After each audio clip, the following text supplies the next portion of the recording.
اعوذ باللہ من الشیطان الرجیم بسم اللہ الرحمن الرحیم ان المنافقین یخادعون اللہ وهو خادعهم۔ منافقین کی مذمت بیان ہو رہی ہے۔ اللہ تعالیٰ فرما رہے ہیں بے شک منافقین یخادعون اللہ، وہ اللہ کو دھوکہ دیتے ہیں، وهو خادعهم، اس دھوکے کے جواب میں اللہ تعالیٰ ان کو کیا کرے، دھوکہ دیتے ہیں۔ یہ جو نسبت ہے اس کو بلاغت کی اصطلاح میں کہتے ہیں مشاکلت، یعنی کسی کے مقابل کلام، مقابلہ، مشاکلت۔ وَإِذَا قَامُوا إِلَى الصَّلَاةِ قَامُوا كُسَالَىٰ، یعنی ان کے کلام کے مقابلے میں اس طرح اس کا جواب لایا گیا۔ اب اللہ تعالیٰ فرماتے ہیں ان کی عادت یہ ہے وَإِذَا قَامُوا إِلَى الصَّلَاةِ قَامُوا كُسَالَىٰ، جب وہ آتے ہیں نماز کی طرف کھڑے ہوتے ہیں، قَامُوا كُسَالَىٰ، تو وہ آتے ہیں کھڑے ہوتے ہیں سستی کے ساتھ، يُرَاءُونَ النَّاسَ، لوگوں کو دکھلاتے ہوئے، وَلَا يَذْكُرُونَ اللَّهَ إِلَّا قَلِيلًا، اور وہ اللہ کا ذکر نہیں کرتے مگر بہت تھوڑا۔ تو کسالہ جو یہاں کسل ذکر کیا گیا، کسل بمعنی سستی، یہاں سے اعتقادی کسل مراد ہے۔ مفسرین فرماتے ہیں کہ اس سے مراد اعتقادی کسل ہے جس کی مذمت ہوئی ہے، اور وہ کسل، وہ سستی جو اعتقاد صحیح کے ساتھ ایک شخص ہے، اس کا ایمان ٹھیک ہے، پھر کسی وجہ سے اعمال میں اس سے سستی ہو رہی ہے، تو وہ اگر تو بغیر عذر کے ہو پھر وہ کیا ہے، قابل ملامت ہے۔ اگر کسی عذر کی وجہ سے ہو تو وہ کیا نہیں ہے، قابل ملامت نہیں۔ عذر بھی کون سے؟ عذر شرعی جو یہاں جس کسالہ جو لایا گیا یہ منافقین کے بارے میں اعتقادی کسل مراد ہے، جس کی مذمت ہو رہی ہے وہ ان کے عقیدے کے اندر یہ کسل موجود ہے۔ مذبذبین بین ذالک، یعنی کشمکش میں ہے اس کے درمیان، لٹکے ہوئے ہیں اس کے درمیان، لا الہ ہؤلاء ولا الہ ہؤلاء، یعنی دو رخ لوگ ہوتے ہیں نا، نہ تو ان کی طرف ولا الہ ہؤلاء اور نہ ہی ان کی طرف، یعنی نہ تو پورے ایمان والوں کے ساتھ ہے نہ ہی پورے کفر کے ساتھ، درمیان میں لٹکے ہوئے۔ وَمَن يُضْلِلِ اللَّهُ فَلَن تَجِدَ لَهُ سَبِيلًا، اللہ تعالیٰ فرماتے ہیں کہ جس کو اللہ تعالیٰ کیا کر دیں، راہ سے ہٹا دیں، تو اے پیغمبر آپ نہیں پائیں گے اس کے لیے کوئی راستہ۔ یا ایھا الذین آمنوا لا تتخذوا الکافرین اولیاء من دون المؤمنین، اللہ تعالیٰ فرما رہے ہیں اس آیت میں کہ اے ایمان والو مت بناؤ دوست کفار کو، من دون المؤمنین، ایمان والوں کو چھوڑ کر، یعنی ایمان والوں کے علاوہ ان کو پیچھے چھوڑ کر ان کو دوست نہ بناؤ۔ اتریدون ان تجعلوا للہ علیکم سلطانا مبینا، کیا تم چاہتے ہو کہ تم بناؤ اللہ کے لیے علیکم اپنے اوپر کوئی واضح سند، واضح دلیل،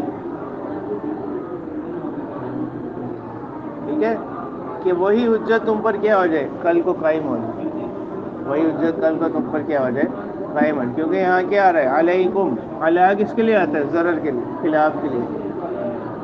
ان المنافقین فی الدرک الاسفل من النار، اللہ تعالیٰ فرما رہے ہیں کہ منافقین کا انجام کیا ہوگا، وہ نچلے طبقے میں ہوں گے جہنم کے۔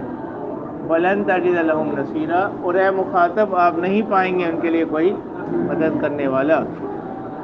مگر ان میں سے وہ لوگ، إِلَّا الَّذِينَ تَابُوا، مگر وہ لوگ جنہوں نے توبہ کر لی، وَأَصْلَحُوا، اور سنور گئے، اپنی حالت کو درست کر لیا، وَاعْتَصَمُوا بِاللَّهِ، اور اللہ کے ساتھ تعلق کو مضبوطی سے پکڑ لیا، وَأَخْلَصُوا دِينَهُمْ لِلَّهِ، اور اپنے دین کو، اپنے اعمال کو خالص کر دیا اللہ ہی کے لیے، یعنی ان کے عمل کس کے لیے ہونے لگ گئے، خالص اللہ ہی کے لیے ہونے لگے۔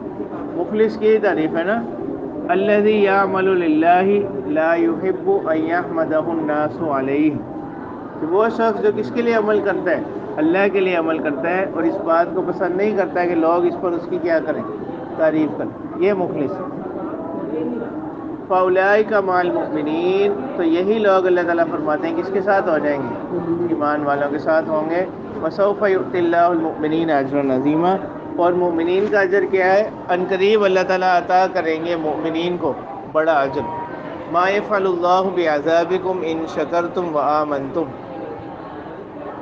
اللہ تعالیٰ فرماتے ہیں کہ یہ جو عذاب بھی آ رہا ہے،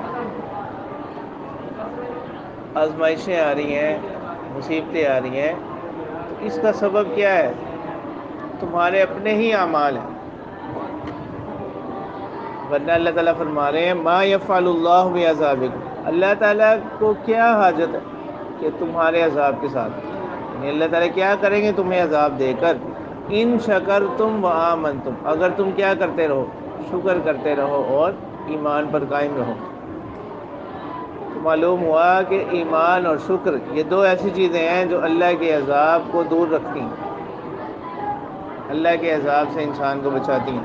وَكَانَ اللَّهُ شَاكِرًا عَلِيمًا، اور اللہ تعالیٰ کی ذات جو ہے وہ کیا ہے؟ شاکرن، قدر کرنے والی، شاکرن قدر کرنے والی، یعنی جو اللہ کا شکر کرے گا اللہ تعالیٰ ایسے شخص کی کیا کریں گے؟ قدر کریں گے۔ علیمن، تمہارے ایمان کو جاننے والی ذات، اللہ تعالیٰ کو معلوم ہے کہ کس کا ایمان اخلاص کے ساتھ ہے اور کس کا ایمان محض کیا ہے؟ ظاہری اور دکھاوے کے لیے۔ لا يحب اللہ الجہر بالسوء من القول الا من ظلم،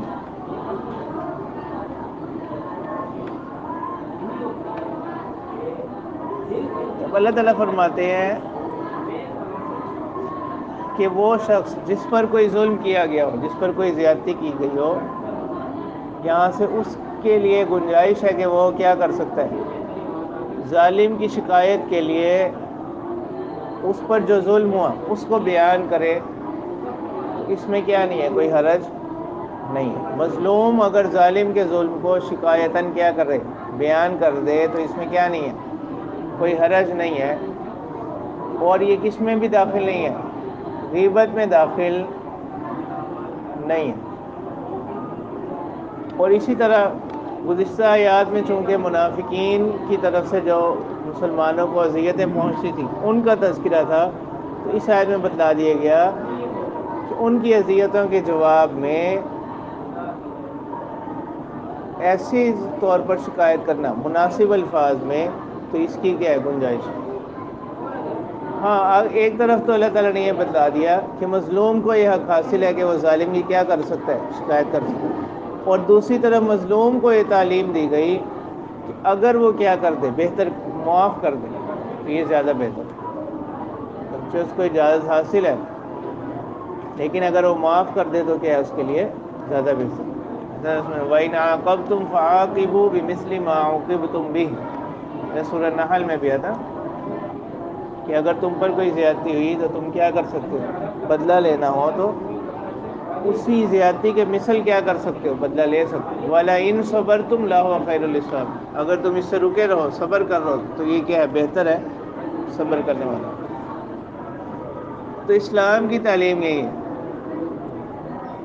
ایک طرف تو اس کو اجازت دی کہ جو مظلوم ہے وہ اپنا حق لینے کے لیے کیا کر سکتا ہے؟ شکایت کر سکتا ہے، اور یہ ظلم میں، تعدی میں، غیبت میں داخل نہیں۔ اور دوسری طرف مظلوم کو بھی یہ تعلیم دی گئی کہ اگر وہ معاف کر دے تو یہ کیا ہے؟